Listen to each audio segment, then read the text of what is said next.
तिच्या पोटी जन्माला आली एक तेजस्वी कन्या, कान्होपात्रा. कान्होपात्रा लहानपणापासूनच फार सुंदर होती. तिचं रूप पाहून गावातील अनेक श्रीमंत लोक तिला आपल्याकडे खेचू पाहत होते. तिची आई त्या पंचक्रोशीत नामांकित गणिका होती. कान्होपात्राला इतर दासींकडून तिच्या आईने नृत्य प्रशिक्षण देण्याचा प्रयत्नही केला. इतकंच नव्हे, तिच्या स्वतःच्या आईने तिला तिच्या सौंदर्याचा बाजार मांडायला देखील भाग पाडण्याचा प्रयत्न केला. अनेक दासी कान्होपात्राच्या सेवेला तत्पर होत्या.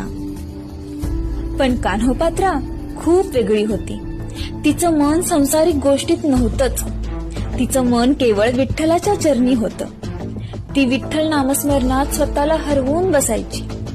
एकदा ती आईशी जोरदार भांडली आणि तिनं सांगितलं, आई, मी कोणाची नाही, मी केवळ पांडुरंगाची आहे. कान्होपात्रा जशी जशी तारुण्यात येऊ लागली, तिथे राहणं तिच्यासाठी त्रासदायक ठरू लागलं. कान्होपात्रा रूपवती होती, तितकीच बुद्धिमान देखील होती. ती मेनका